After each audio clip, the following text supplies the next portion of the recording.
go around there. That's the key. Hey everyone, welcome to the Tech and Real Estate live stream where we talk all things about deals as well as data. I'm excited today to have Cindy and Elizabeth on the show. Welcome. Hi, how's everyone doing? Hello, happy to be here. As you join in, feel free to state in the chat where you're coming in from. And I'm going to quickly share my screen here just to go over what's going on in my world. So today we're going to be talking all things land, deal, and analysis. And what's been going on in my world, for those who have been following, I was doing a research project on return to office leads, which has now spawned off into doing a mini series on just how to get alternative leads in general, using web scraping, using data. So if you're interested in that, please let me know in the comments. As well, Data-Driven Investor's Guide is finally available, my new book, as of yesterday. I had a whole plan of how I was going to market it. So congratulations. Thank you. Appreciate it. Yeah, I'm super excited to have it out. We'll also have more information on what it comes with, but it also does come with a course. And personally, very, very excited the Yankees are in the playoffs. I'm hoping. No, why not, Cindy? Who are you rooting for? We're Astros. We're in Houston. All Astros every day. The rivalry. My son's rooting for New York. Yankee, yeah. What's the 99 player? Yankees. Oh, Aaron Judge. Oh, yes. He loves him. Yes. Yeah, he's a big star. So we're hoping for a Subway series. So New York versus Mets, which hasn't happened in like 24 years or so. So we'll see. But on to the main event, which we're all excited for. And sorry, Cindy, I didn't have you on here. We're very excited to have Cindy and Elizabeth from Sister Land Investors. Yes. So welcome. Thank you for having happy to be here. Yeah, thank you for having us.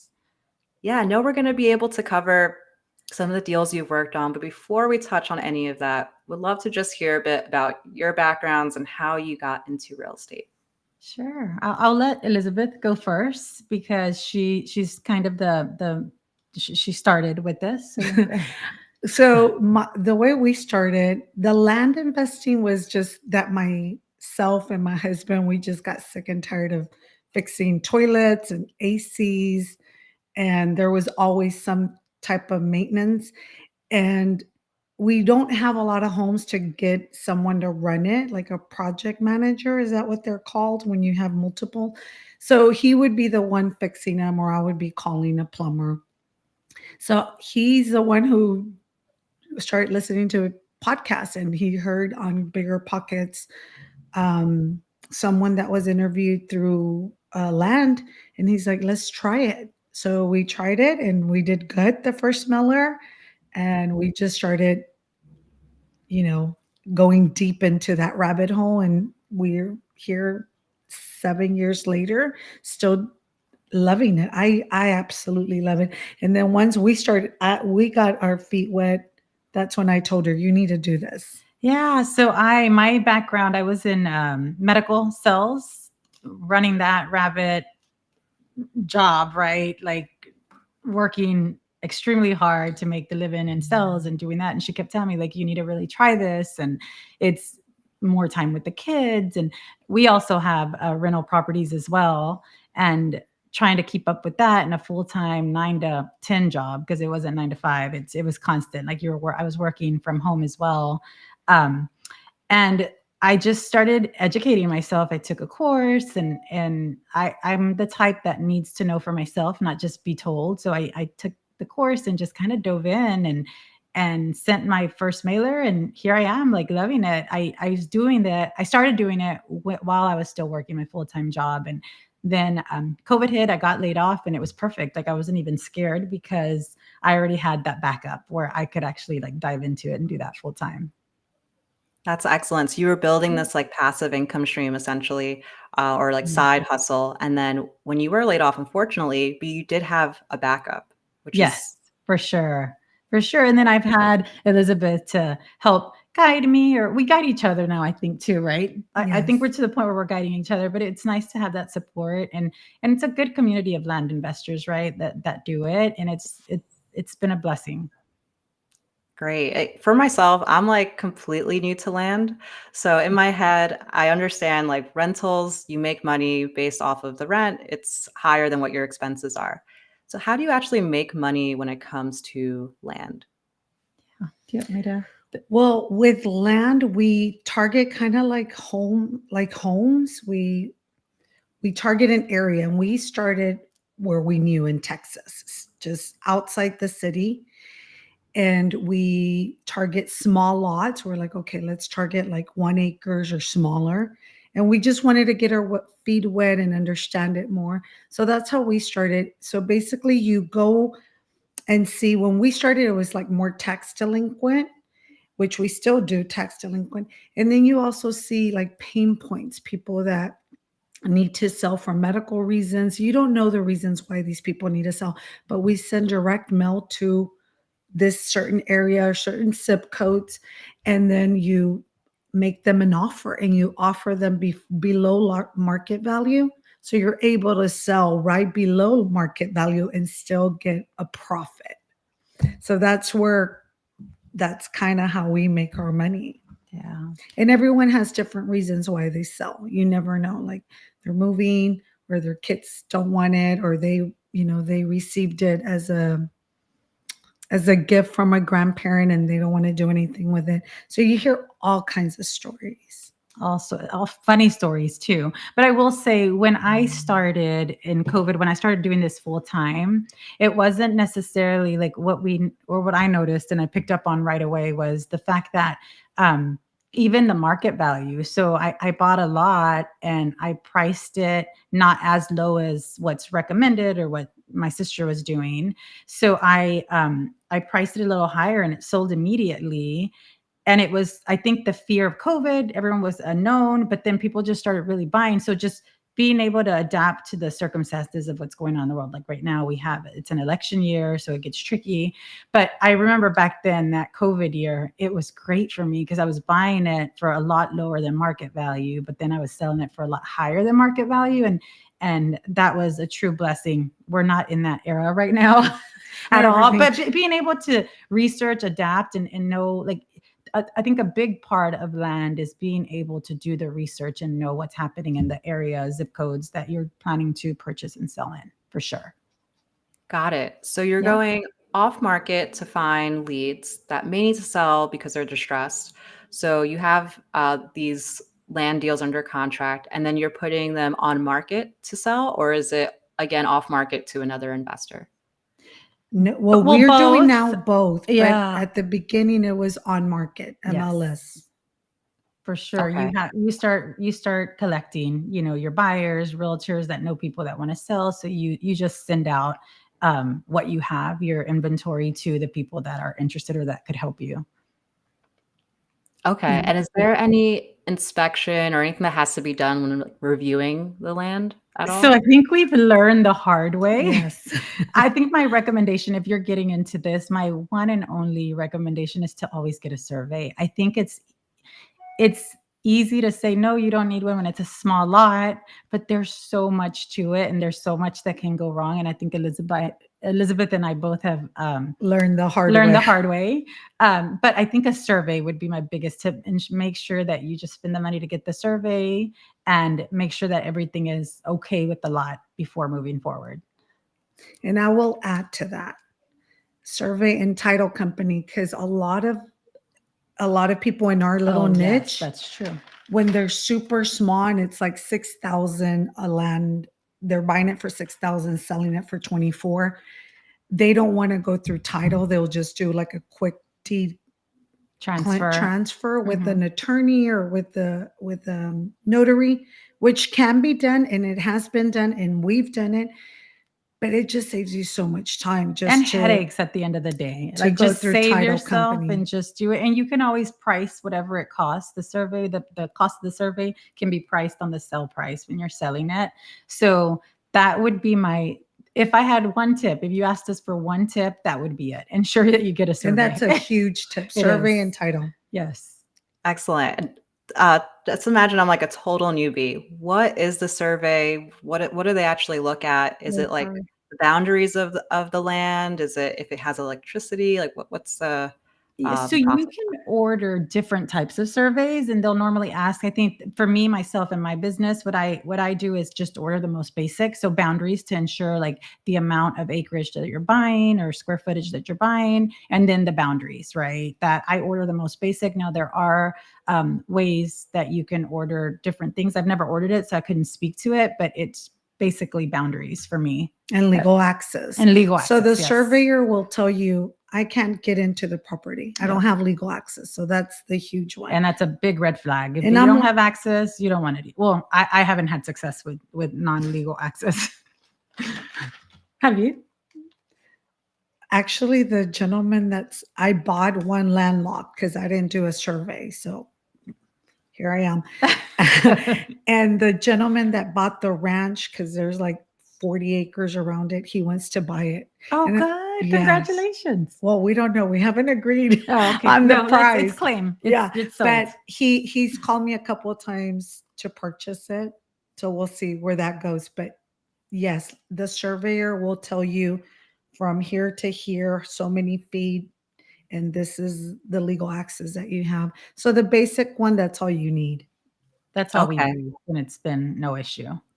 Yeah, thanks for explaining that.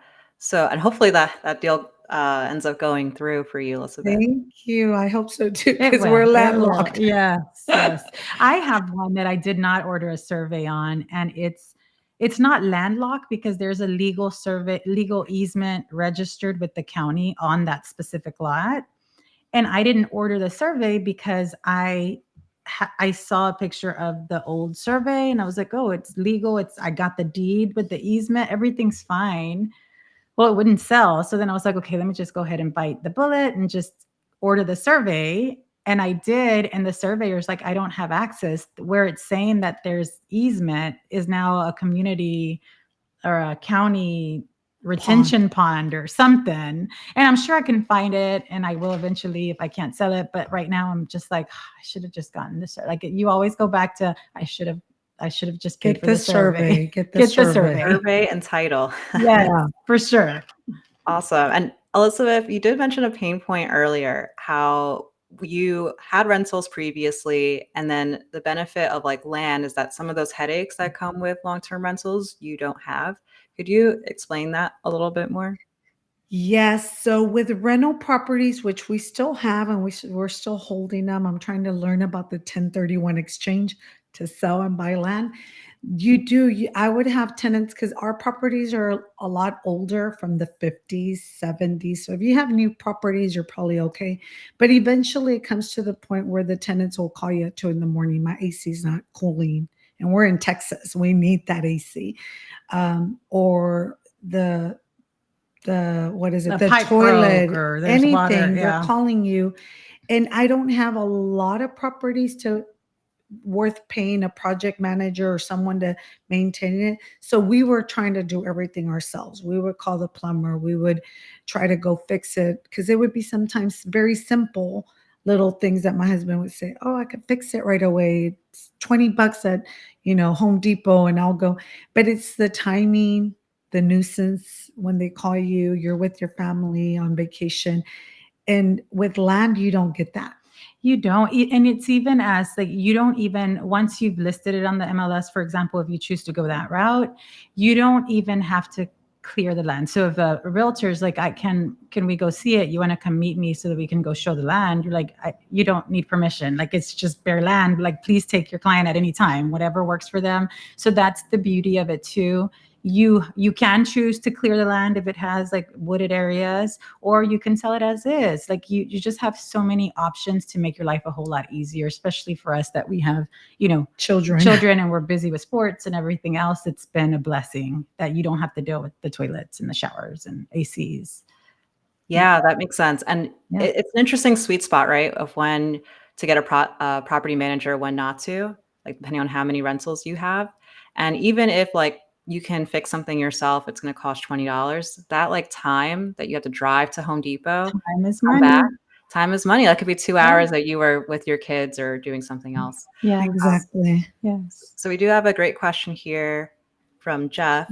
So just to restate, a survey is part of your due diligence process. Do sellers generally permit surveyors onto land without issue? Yeah. Do sellers? Well, we're the sellers. No. If you're buying, I think he's Oh, referring to if you're yes. buying. Yes, there's no issue. They want to sell. They want the money. And there's never been an issue. I've never had an issue with it at all. No. And as a matter of fact, and I learned this lesson from Elizabeth, I've never experienced it personally, but it's also a good idea to get the seller to sign a contract to say that if the deal doesn't go through, they'll end up paying for the survey because you're coming out of pocket for that survey beforehand.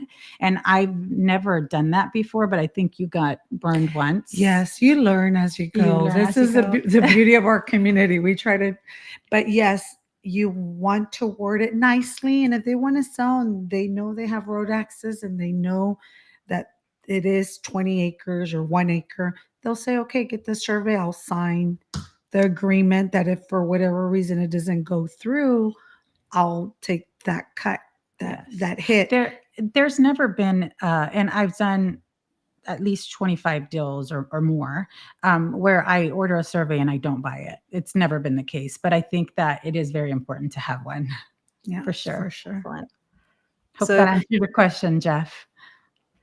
Yeah, great question, Jeff. And you did mention like you learn along the way, right? And this is Yes. true across any strategy, whether it's land or not. So what are maybe some learning lessons aside from like always have a survey that maybe you've had? It could be particular to your market for how land deals work. Anything that you've learned along the way?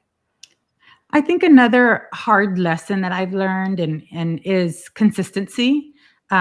It's so easy to Get get an comfortable. abundance of lots that you're purchasing, and then you have an inventory to sell, but then school's out and summer happens and kids need to do this and that, and you get busy, and then you don't stay with the consistency of looking for more lots to purchase. So I think that in order to be successful in this business, you have to stay consistent. That would be a big tip for me. For Would you me agree? too. Yeah, Yeah. sending mails. Yes. Consistently. Yeah, it's an excellent tip, like consistently having deal flow. And I bet not just for your own pockets, but also for the people that you've now built relationships with the agents, with other folks, because if you're not doing deal flow, they may kind of forget about you, right? Absolutely. Exactly. Yes. And for this deal flow, are you going to like county websites to pull potential leads, or is there another method that you're using? We use- county is the number one, I think, but you start getting creative when it starts. Like there's been times when I'm speaking for myself, when I first started, because she's 7 years in, I'm 4.5 years in. So when I first started, it was hot. It was beautiful, like hot. And I think now with the election, it being an election year, it's kind of slowed down, not tremendously, but it has. It's not what it was 4 years ago. So you start getting creative on how you're going to find more deals. And I think in evaluating our business, Liz and I, we've come to the conclusion that like going back and calling old, like people that were interested that maybe it didn't happen. So you keep track of all your communications, all your conversations with potential sellers. So going back to those, revisiting, and then Elizabeth also gave me a big tip on just remailing to the same county. Like you already have the information, so just send another updated mailer to them, and that's been helpful. And when it starts getting slow, that's been helpful. Retargeting, yeah. Retargeting, and also letting, like, we work with so many counties, but the ones that have been good to us, I've built relationships with title companies, brokers, attorneys, and just letting them know, like, if one vacant land or farm or ranch doesn't go through, call me. Call I'm a us. cash buyer. I'll buy it. Yes. So they have sent us a couple leads, like for whatever reason, the seller couldn't get the financing, so it didn't go through. Yeah. So that's been very helpful, having those relationships and reminding them, I'm still here. I still have. So reminding those relationships that you're still in the game. You're still doing this. You're a cash buyer. You're willing to buy this. They'll call you. They'll pick up the phone and say, hey, this didn't go through. Are you ladies interested? But keeping those relationships. So I'm not shifting, but I will say what's important too. I think having those healthy relationships with the title companies, like bringing them cookies at closing or donuts or breakfast, whatever, like just being kind, and it's a customer service like mentality to keeping them happy. And you will notice how much donuts make a difference. Like it just makes everyone so happy to see you, and then they're willing to help you a little later. Yeah. And it's just, I mean, those are just basic business mentality, but it makes a world of difference for sure when you need favors from them as far as call me if there's something that didn't go through. Excellent. I mean, I feel like we're at a stage where a lot of folks are using technology like ChatGPT and other things and trying to almost like take away the human element of real estate, but it's so apparent, right? It's Even I huge. can think in my own examples of when I have new tenants that come in and I have like a little binder of like, this is a nearby restaurant, this is like the stuff around, and saying like, oh, if it's a house hack, I used to live in this property. This is like where I used to, read a book because the sun comes in really well here. All little tidbits that like really helps when down the line, if there is an issue, they're more willing to bring it forward right away. And in your instance, Absolutely. if there's a deal that falls through, they're more willing to set it your way as well. Yes, Absolutely. for sure. And also the sellers and the buyers, like even if it doesn't, you don't purchase from that person, just being kind and nice goes a long ways to say, okay, you're not interested, but if you know of anyone, and they'll send you leads, like my neighbor. My sister, I've had a sister that wants to sell in a total different county. But yes, I think being kind and just the basics. It's so the human basic kindness, I think it takes you a long way as well. Agreed. Yeah. So we do have another great follow-up question from Jeff. Thank you, Jeff, for asking these questions. Does the size of the parcel matter when deciding to conduct a survey? So if it's a small residential lot versus a large tract of land. I think Liz is probably going to disagree with me, but I would say no, it does not matter. I would say do it because you can always add that cost to the sell. Because the surveys, they go, I mean, there was one that I purchased. Sorry, I'm going off in a tangent, but there was one that I was trying to purchase in Texas, and I ordered a survey, and it ended up being, he said, I won't survey it. And I asked him why. Why won't you survey it? He's like, because it's a huge mess. It's land that's been around for. It was like a whole plot of an area that people were fighting for pieces, and there was not enough information from the 1800s to actually say what part was what. So had I not ordered it, I wouldn't have been able to sell it. So I would say, doesn't matter the size, get the survey. That's my advice. Well, now it's my advice. Because I purchase here in Texas, the people, the old-fashioned people, they're like, handshake, it's yours. Here, Ariel, this is your land. And that's how they used to do deals back in, like she said, in the 1900s. So these farmers and ranchers have huge acreage, and a lot of our people in our niche are coming in buying like 200, 300 acres and then subdividing them. Well, a lot of them were handshakes, and they'll come back and say, no, this is ours. And there's a area in the county where I've learned the hard way that you have to get a survey. And I just say get it for everything. Yes, just small get it. and big. Small and big, just get it. It avoids headaches, I promise. Yeah, it's so interesting. I never would have thought of, like handshake deals. Okay, this little part of the land, the corner of it, like it's yours, and how you need to validate that through a survey. Yeah. There's counties here. There are counties, and there's so many examples. I'd take up all day, but I mean, there was one where I had a sweet, sweet, sweet old lady, 98 years old, who wanted to sell me her plot, and I ordered the survey. Well, I didn't even get to order the survey, but it was like she was an African-American lady, and their owners back in the Texas days when they had African-American. Anyways, it's on the deed where they gave her the piece of land, but because it was never actually deeded to her, like legally with the county, it wasn't hers. So that was a really, really sad situation. But I mean, it happened. That's how it was done back then. Unfortunately. Yeah. Well, there's areas where we Yeah. learn not to remill. Yes. Yeah, that's the Makes sense. Yeah. So we do have another question from Rafe. Are you using any tools or systems to measure supply versus demand? So maybe also like, is there certain parts of Texas that you target based off of any metrics or things that you look out for? So for me, do you mind if I go first? Yeah, go. For me, I think Zillow, Realtor, all of that, like those are my best friends. When I'm looking to see that an area that I'm going to target, I go there first just to see what's selling, what it's selling for, what is the demand, what it's looking like, and I base it off of that. I don't know how you approach. We have different ways, but that's how I The approach it. way we started like this the same way because that's how we were taught. But I kind of like to listen, like in addition to that, that's a great way. And that's what we do. We also listen to where big companies are moving to, That's true. like Tesla moving to Texas. That was huge. Fast So I don't shop. think we were the only Yeah, ones no. mailing outside of Austin and surrounding areas. I think a lot of people did. But just having your ear open, like where are these big companies moving? A lot of people don't want to be in the city crammed up in a little condo. They want a piece of land or more wiggle room or something. So um, that's another way. Like you see what's going on, what's happening in what area, and we kind of target outside. We don't go in, we just stay out on the outside.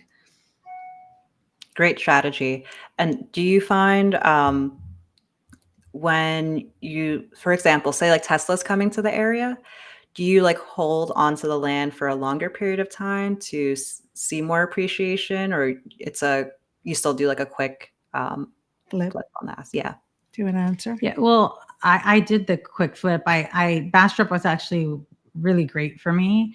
And you didn't have to. Like, I think it was just hot because of the news. I didn't hold on to 'em. I wish I had now. I wish I had now, but I didn't. So So kind of you live and learn, right? I will tell you that's our goal that we wrote down, my husband and I told her we do a lot of flips because we want money quick. We love to travel. We like to do extravagant things. But at the same time, our kids are getting older. And I am not thinking 1 year ahead, 5 years ahead. I want to start thinking because I listen to a lot of motivational and inspirational. So I told my husband from now on, because we're buying bigger lots, I want to hold on to a piece of a pie. Like we don't have to sell all 50. Can we keep Yes. 10? Because in Texas, 10, you get ag exempt. So there's a lot of benefits. I could go into that. But I'm like, let's just keep 10 here, 10 there, and drizzle those 10 for my great grandkids. Because can you imagine in like Yeah. 100 years from now what that land's going to be? They're Because not making more land. they're not But- making more land. So no, we've been flipping a lot. But that is our goal moving forward for 25 and moving forward to keep a little piece of the pie. Got it. And how does that work? Like, do you have to go to the county to subdivide the land and then the survey will subdivide it for you. But you do have to go to You the do, county and get permission. and you talk to the people in the county, like what's the lease to still keep the ag exempt, and they'll tell you it's different around areas. And is Yeah. that like a 6 month, 9 month, 12-month process? Like it's pretty quick. No, a survey, going to the county is not long. It could be as simple as an email. But the surveyors is what's key. It can be 4 weeks, 2 weeks, and then it could be 2 months. You just never know. I think 2 months has been our longest. Yeah, 2 months is the extreme, but it can get there. Got it. Okay. Thanks for that detail. And we have another question when it comes to looking at, say, like the history of a plot. Since you can't see what it's sold for, maybe in the past because of non-disclosure state, do you use, in this case, the county website? And your relationships that you've built so strongly with your realtors, Brokers, your they have brokers, that they have the information. information. They can get it to you. Another way, before, like early on, you can scroll down and see what they had it listed for and kind of get an idea, see what the lot is worth. It takes more time than asking a broker, right, to get you that information. Yeah, I just call my broker and I say, Yeah. hey, this is the area I'm targeting. Tell me everything that's sold for For this. how much? Yeah. And they send it to me. The Yep. cookies and donuts go a long way. They go a long, long way. I bet. And is it like one broker you work with, or do you work with several? We several like so in different counties, right? You have brokers that come to you that with people that want us the purchase, but it's one for on our sell side for the most part. Well, with the Yeah. exception of no, for the most part, it's one. I have one in one county south of Texas, and then I do one because I just love to travel to Florida and I love to travel to other towns. So I got one that's a national flat fee broker. He could list it anywhere.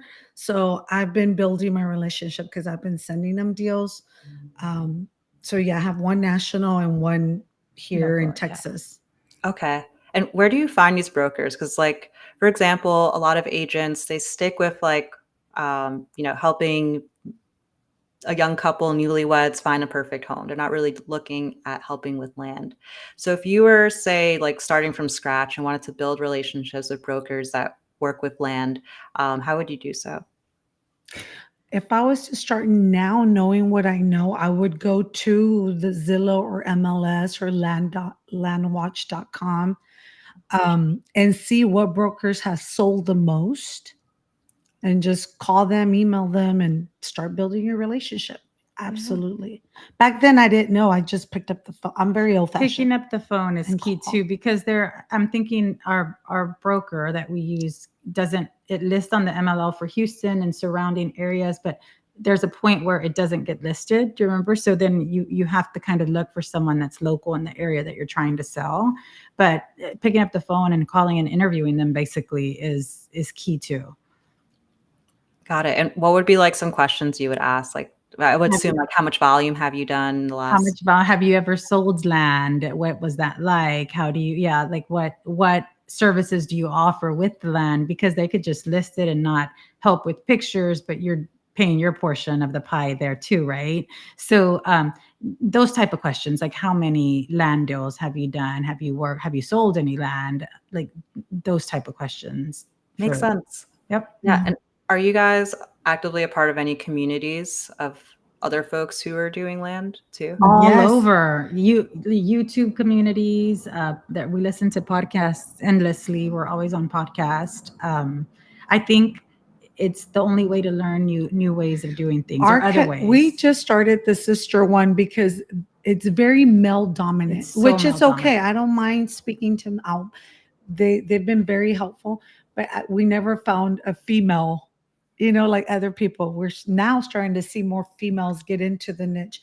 But yeah, we there's tons out there.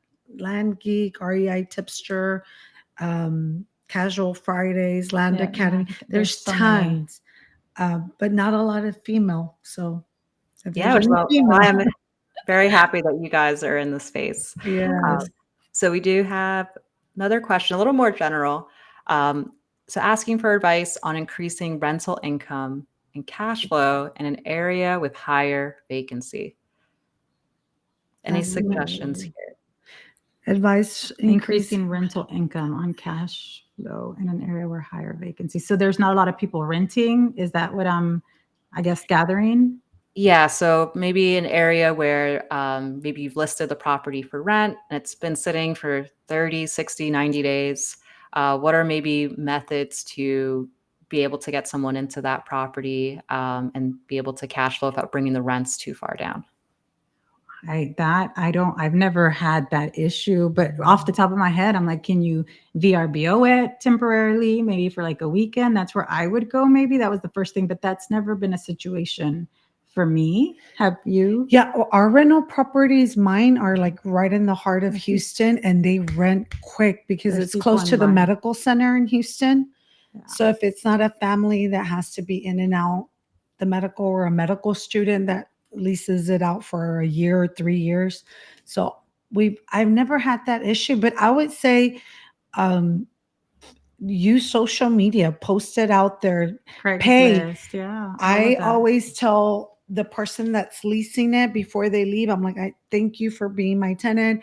If you know of anyone, I'll give you a fee for A recommending it. finder's fee, yeah. So yeah, tell your friends, hey, put it on your social media, put it on the MLS, whatever, and I'll pay you a fee. Like even if it's $100, whatever you feel comfortable with, let them know. Like I really need help leasing this property, and I'll pay you a fee.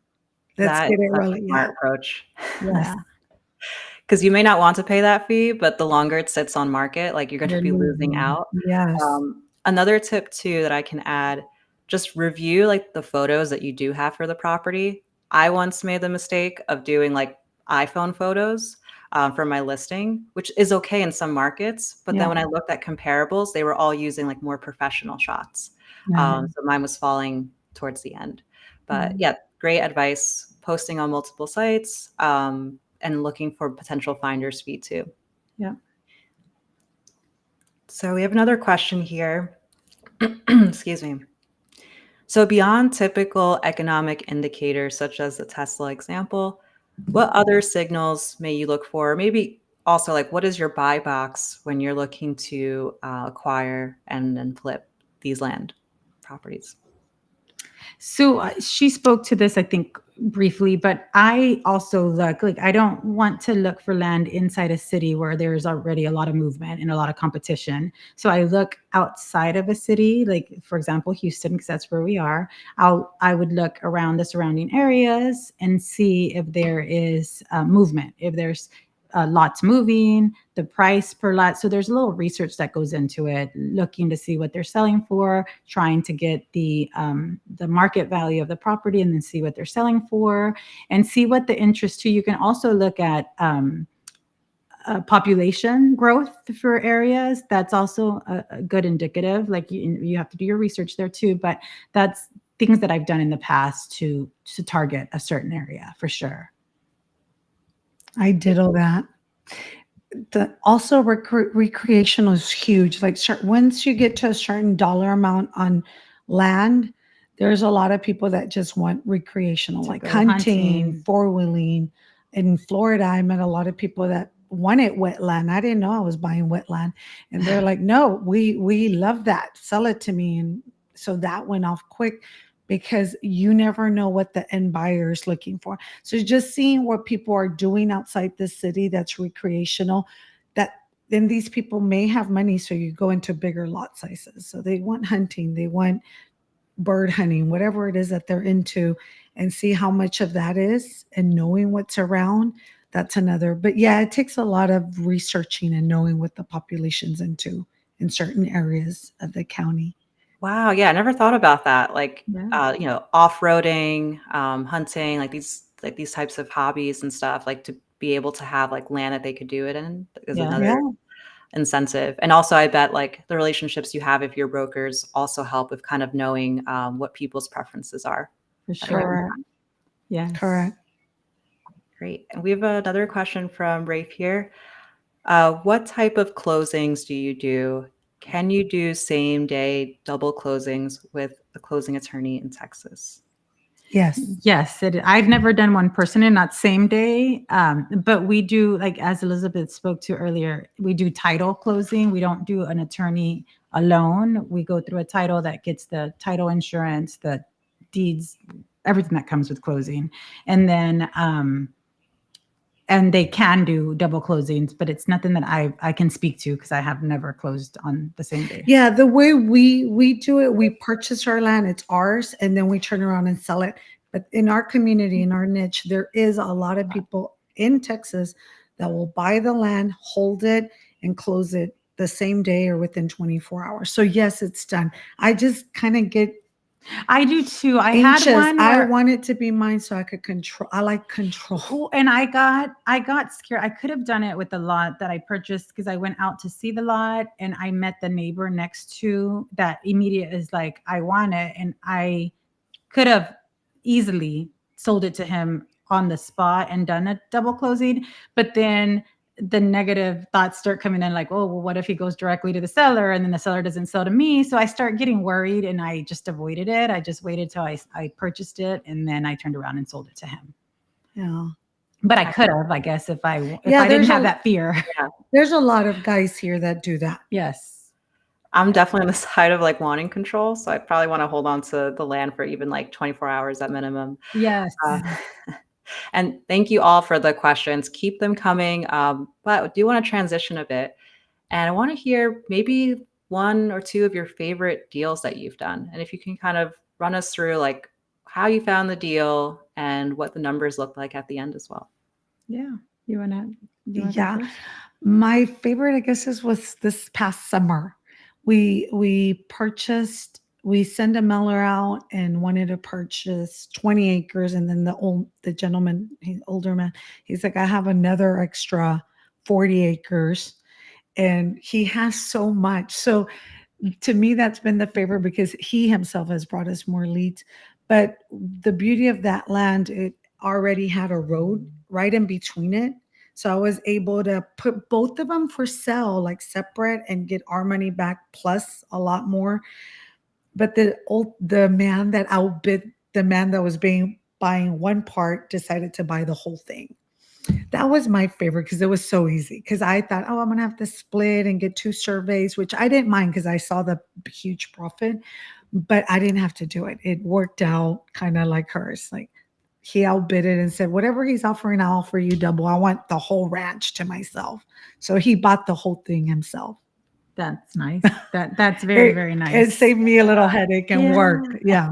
That was my favorite. Yeah. And- So for me, I think it's the easy ones, right? And I'll speak to the one that I said that I could have double closed. Like I think when it's easy and you don't have to list it and you don't have to get the broker involved because you can just do it yourself if you've spoken live to the person, which was the case for me. I purchased it, and the very next day I reached out to the gentleman and said, okay, like this is what I'm selling it for. I'm happy to sell. I'm ready to sell. And we were able to sell, like I said, without I didn't have to list it anywhere.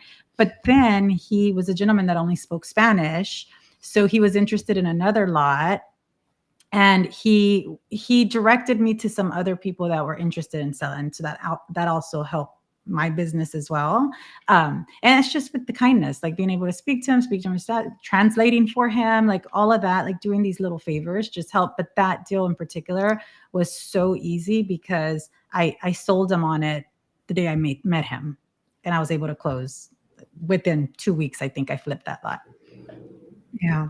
Wow, that's a fast turnaround without having to like Those are manage. nice. Those are nice. They don't come all the time. They Don't set your No, expectations. They because don't. you're waiting for surveys, right? Before you even close, you're waiting for the survey. You're waiting for a lot.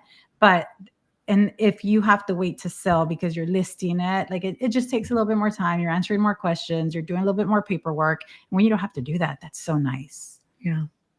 Yeah, it just sounds like, a lot of folks may come into real estate thinking if you do want to flip, you have to go into some like large flip, some project of rehabbing a property, which could be tens of thousands of dollars, managing contractors, managing if they're like doing the work and running away with your money. So it seems like with land, you eliminate a lot of these like variables where things could go wrong. Yes. Yeah. And you're able to do that if you choose that's the route you want to go, but you don't have to. And that's the beauty of it. So I'll tell you, one of the properties that I bought, and the gentleman that purchased it for me, he's an officer. And what he does as a side hustle was clear out the lots and then he would lease them. He didn't need the money cash right away. He didn't want cash.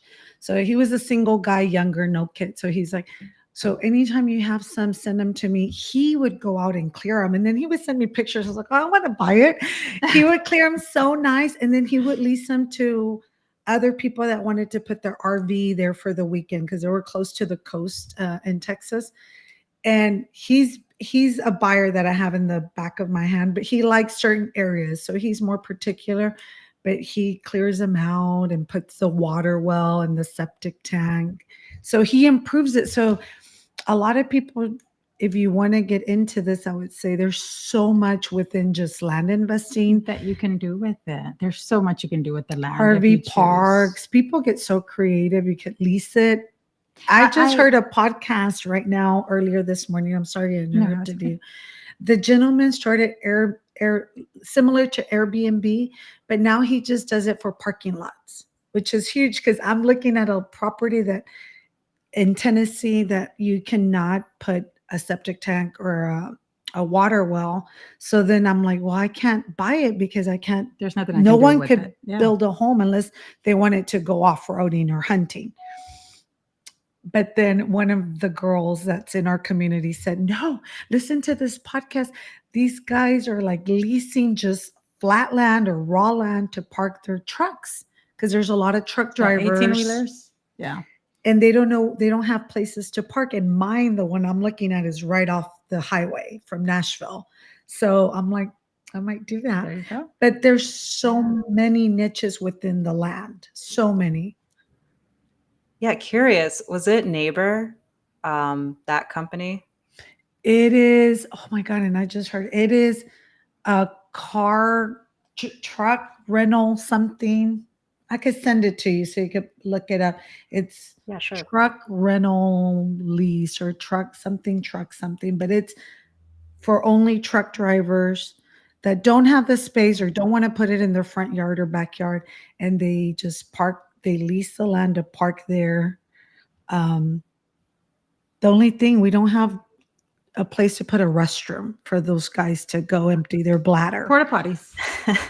But don't you need like a water well or something? No, not for a porta potty. You need a company that can come pick it up and Yeah. clear it Oh, up. yeah, you but could get very yeah. creative. Yes, you can. Very creative. I'll send you the gentleman because I don't know it from the top of my head. Yeah, no worries.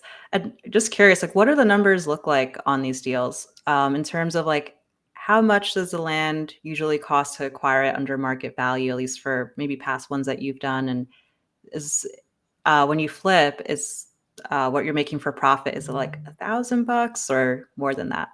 Yeah, More. no. So I think that return on investment, I think percentage wise, in my business, I think it's ranged. The lowest has been 60%, and the highest is like 240%. So it just ranges, and it just depends on the size of the lot and the amount you're spending on the lot. But it can be very, very profitable. I'm not gonna lie, it's not all beauty and thing. I've had a $2,000 profit before because it was just not the best lot. This was right when I was starting. But it was still profit in my eyes, right? $2,000, who's going to give that to you? But for the most part, it's great. Like once you know how to target areas, I think it's good return on investments. I agree. We've done up to 350, 360 Yeah. return. Oh, really? Yes. That was and- one early on, right? For you? That was, yeah, Yes, that was and I good. learned the hard way all about the taxes. I cried when I wrote the check to the IRS. Guys, reach out to me. I know so much. I could be a tax attorney. No, I'm joking. But yes, their returns are good. You just have to throw it back in the business. In the business. To make sure you're Learn not taxed to, on it. Yep. yeah. Yeah, taxes can definitely get you for sure. Break you. Yeah. Rafe has a good question here. When it comes to your purchasing power, so how you're able to acquire these land deals, is it like your own cash reserves do you have, or do you have maybe private money lenders? So that's a phenomenal question, That is because a I think great that question. when we both started, for me, I was using all my cash, all of it. Both of us. And it's not a smart way to do business. I think that if you really want to scale your business and grow it and make it a big powerhouse, you have to use other people's money in order to grow, because you run out if you're Yeah. actively purchasing and Flipping. flipping. There'll come a point where you run out of money because it's either in a buy or you're waiting on a sell. So I think that is key, using other people's money for sure. Yes, Okay. that's another tip I would give everyone. Don't even, if you have savings, don't even touch it.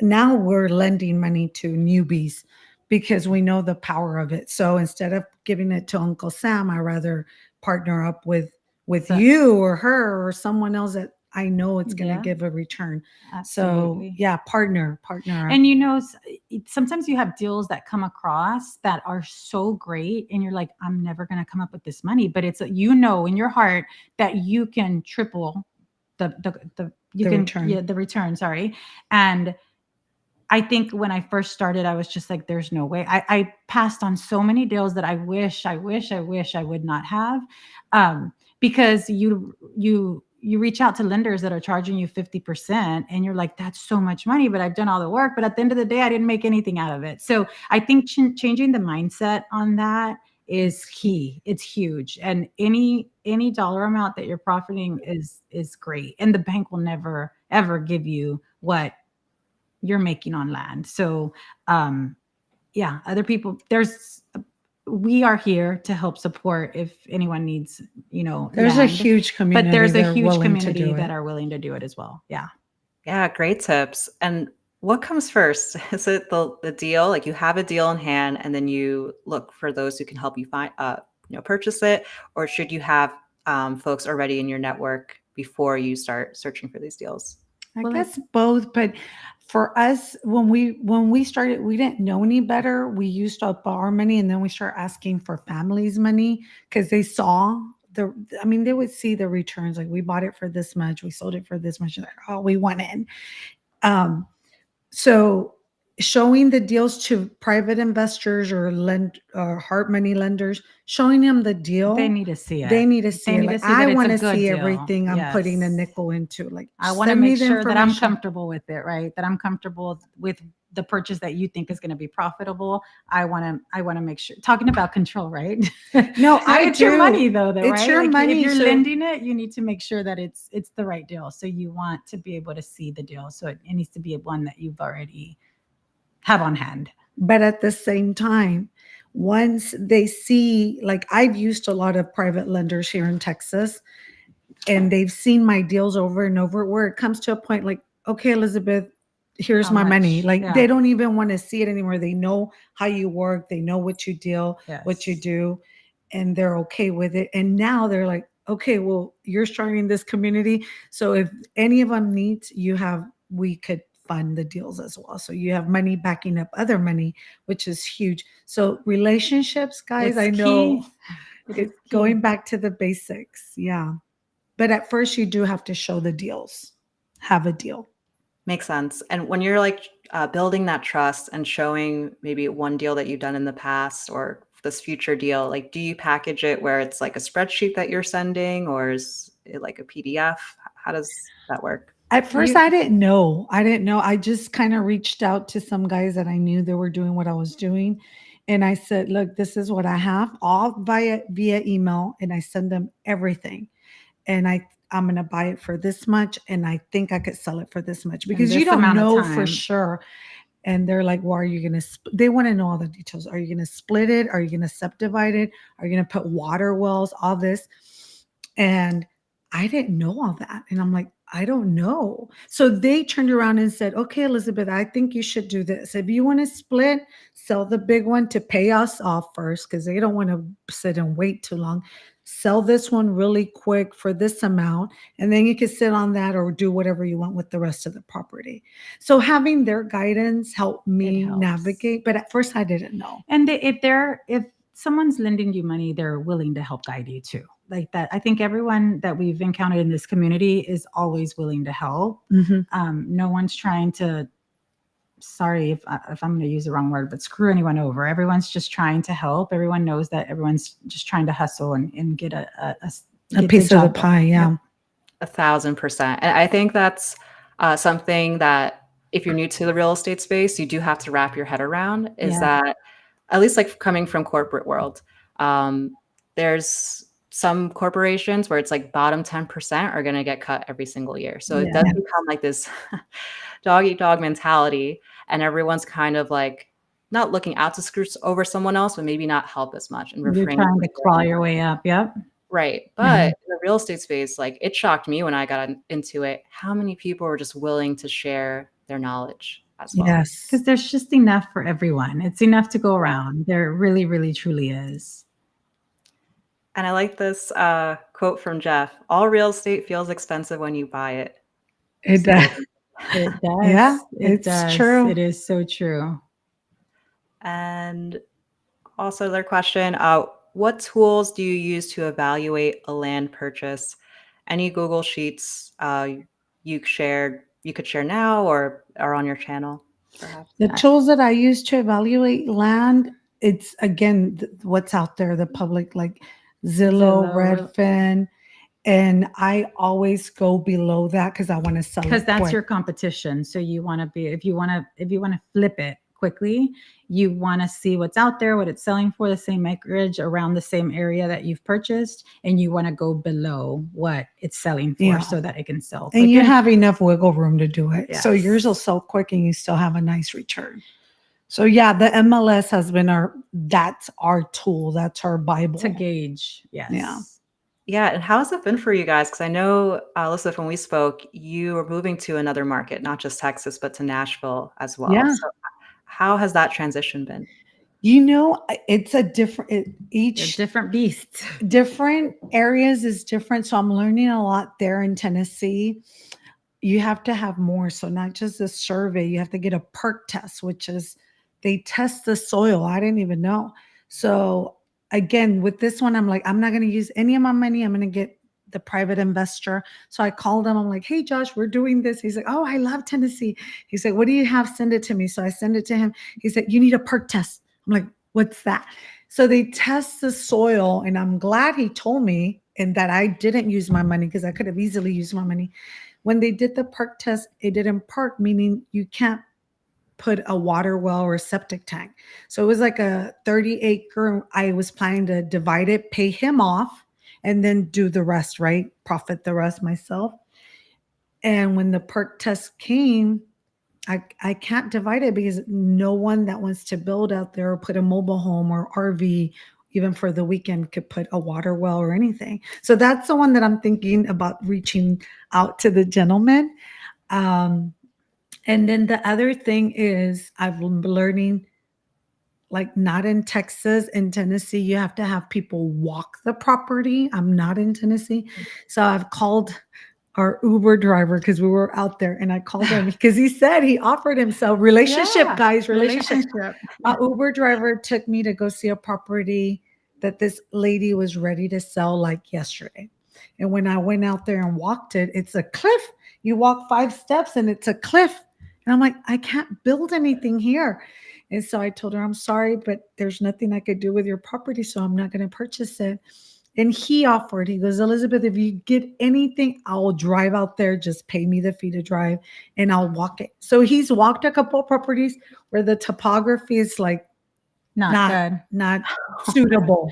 I will say this though, and I don't mean to take off topic. There was a lot when you said the cliff. There was a lot in Bastrop early in my journey with land investing, and it was in a HOA like community in Bastrop, and I purchased the lot, and it wasn't selling. 3 months later, sorry, the lot had a cliff in it, so it was in a HOA. It was a community. This particular lot had probably about a 10-foot drop in it. And it was a beautiful community. Anyways, it wasn't selling, but then all of a sudden I got a buyer and he went out and he looked at it. So how he was going to build, I didn't ask, I didn't care, but it ended up selling I sold one for like a that. great profit. Like in Texas, it's not. It's different, yeah. It's mostly flat, but out in the hill country, like Austin, Bastrop, Yeah. there is a lot of hills. And I sold one out there. That you And just never know what people need and want coming, Yeah. going back to it. But he Yeah. did say he was going to build a home. I guess he was going to put big, I mean, I don't know. I didn't ask, but Yeah. it did sell. I thought of that when you said The you didn't want cliff. the cliff. Yes. Yeah. Yeah, all types of terrains. Well, Yep. Cindy and Elizabeth, I've learned so much from you just within a Oh. span of an hour. As we wrap up here, what are you guys looking to, do in the future? Like, what are some of your goals with land investing, and how could folks follow you? Oh, Yeah. thank you for asking. Well, they could follow us at Sister Land Investors for sure. We're trying to bring in more ladies that are doing land investing. It's hard because there's not a lot of women.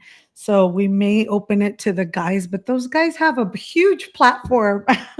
But yeah, we might bring more people to talk about their land deals. I think we can learn from it. Everyone can learn from men Yeah, and we women. do. But I learned a lot from. Yes. That's all I've had, men to teach me. And yeah, what do we have to offer right now? We're not selling anything, just selling that land is beautiful. Get your survey, go to title, build relationships. Everyone, buyer, seller, build a relationship. Um, give a finder's fee. What else can I tell you? And yeah, let's learn and grow together because I'm always learning something new. I don't know it all. But it's a beautiful market. The returns are great. It is work. I'm not going to say it's not work, it's work. And there's a lot of niches within that. You could do farmland investing, ranch, cattle. beehives. Like you'd be surprised what you hear out there. I'm laughing because I see someone has said that asked, "How can I sign up my wife?" It's funny cool. because we've had people try to hire us to be their person to speak to sellers, and I really do think that there's something in women in our nature, given nature, that we're able to communicate and maybe empathize with people.